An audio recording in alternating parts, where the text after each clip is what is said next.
Magandang araw mga kaibigan. Pag-usapan natin yung kumakalat na balita na may warrant of arrest na talaga si Madam Marlica. Kahapon may vlog ako na sinasabi ko wala.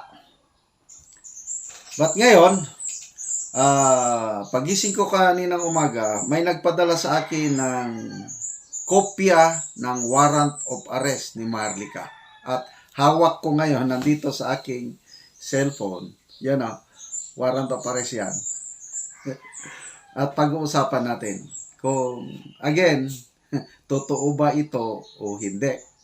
Ang nagpadala sa akin ito, yung best friend ni Madam Marlica na nandun sa California. Pag open ko sa kanyang message, sabi niya, General, somebody sent me this document. It's hilarious, sabi niya. Hilarious. Ano ba yun? Nakakatawa. Okay. Basahin ko muna ang laman ng warrant of arrest, ha. Huwag muna kayong, huwag kayong manervyos. Alam ko, maraming diehard Maharlika supporters. Huwag kayong manervyos. I-analyze natin ito kung totoo o hindi. May kopya. Yan, o. Okay. I hope mabasa ko pa. 64 years old na ako. Maliliit ang litra. I'll try my best na basahin. Republic of the Philippines Regional Trial Court 3rd Judicial Region Branch 42 City of San Fernando, Pampanga. Ito, mayroong email address, may cellphone number. 0956-441-6356. Okay? People of the Philippines versus Claire Eden Contreras, also known as Maharlika Buljaquera, accused. Criminal case number 34633 for libel under Section 4 of RA 10175 known as the Cybercrime Prevention Act of 2012. Warrant of arrest to any officer of the law. You are hereby commanded to arrest Claire Eden Contreras, also known as Maharlika Buljaquera, who is said to be at, may address. Hindi ko babasahin ang address. Hala, parehas kami pala ng siyudad ni Madam Marlica kung saan yung bahay ko sa Metro Manila. Hala, magkalapit kami. Magkalapit kami ng address. And who has been charged with the offense above mentioned and to bring the said accused forthwith before this court to be dealt with according to law. The bail, yun, may piyansa. Huwag kayong mag-alala. May piyansa naman eh. The bail for the release of the accused of this case is 10,000 pesos to be posted in cash, which may be furnished by the accused by giving the proper bail bond with this court or with any regional, metropolitan, city, municipal, circuit trial court sitting in the province, city, municipality where he is held for approval thereof. The police officers, ayun. So yun lang, one page. It's a one-page warrant of arrest. Kaya, tinanong ko yung best friend ni Maharlika, sandali akay, nandito ng aking dark chocolate. Ito na po ang aking libangan kada umaga. Tinanong ko yung best friend ni Maharlika, ma'am, nasaan yung second page na makikita natin yung sino yung judge na pumirma at makikita natin yung date. So sabi niya, let me check. One page lang ang ipinadala sa akin. Chinik niya, wala, one page lang. Natanggap ko lang. At yan, sabi niya, na-vlog na yan kanina ni Princess Maui. So, salamat Princess Maui. Palagi akong nanonood sa mga vlog ni Princess Maui. Pinanood ko yung vlog ni Princess Maui, isang page lang.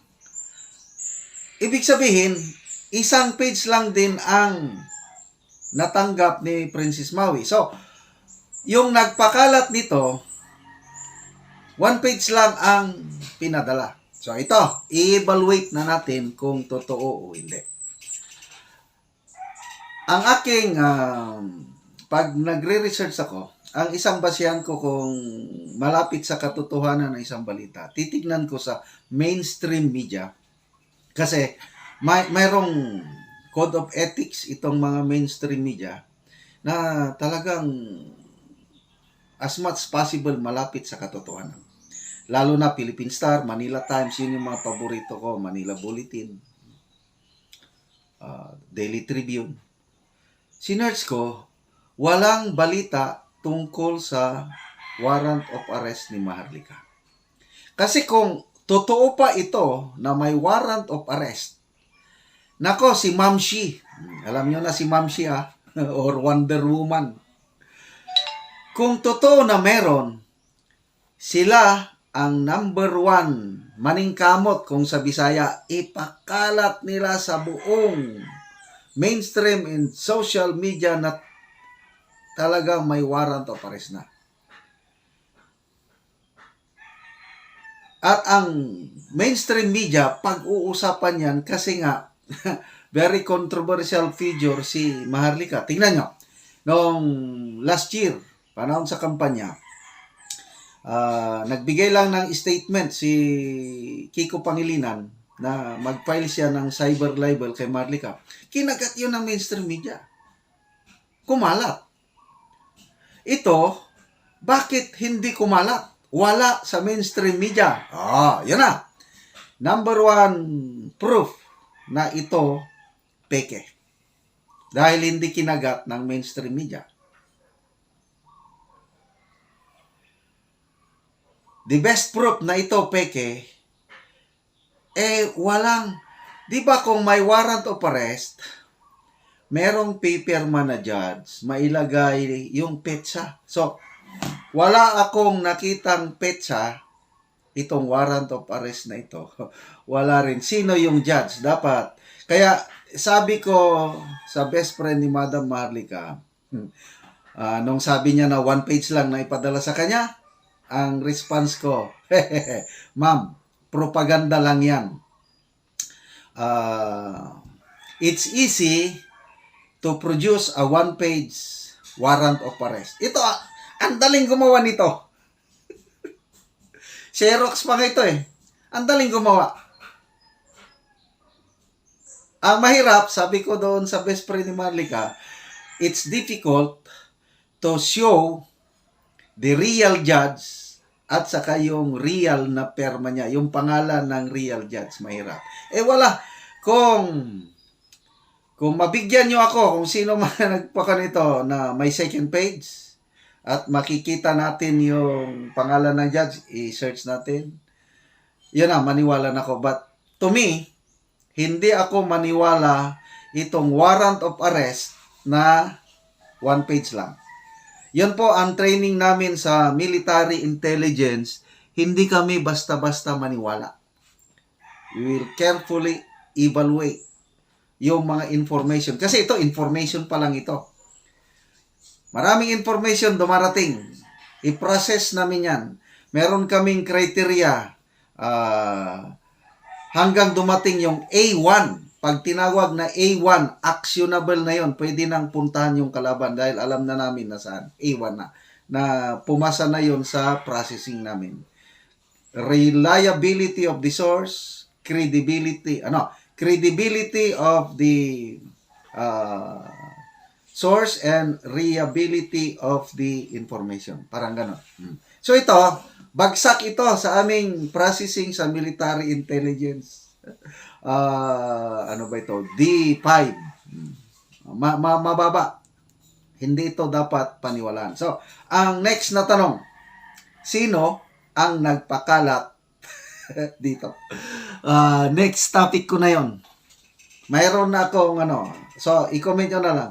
Sino ang nagpapakalat dito sa fake warrant of arrest ni Maharlika? At saka yung 10,000 pesos, katatawanan yan. Sabi nga ng best friend ni Maharlika, ako na ang magbayad ng bail ni Maharlika kung totoo. Tapos sabi niya, General, nag-send na ako sa iyo sa SendWave now. I don't know. Pera, pinadala. Magkano? Baka ito na, pambayad ng bail. Madam, best friend ni Maharlika, nagpadala ka ng pera sa akin. Paano kung wala namang totoong warrant of arrest? Anong gagawin ko yung pinadala mong pera? Pwede ba? Itulong na lang natin sa Talaan, Digted City. Okay. Sabi ko sa best friend ni Maharlika, Ma'am, kung 10,000 lang, kami na, mga Maharlika fans na base sa Pinas, kami nang bahala. Ako, kaya ko nang bayaran itong 10,000 bail kung totoo. Galing sa ating income sa YouTube channel kasi maraming Maharlika fans na nanonood sa akin. Tayo na lang magbayad out of our YouTube income. Okay? But meantime, huwag kayong mabahala dahil fake ito. Walang perma ng judge. Okay? Abangan nyo yung next video ko. Sino ang nagpapakalat ng fake warrant of arrest ni Maharlika?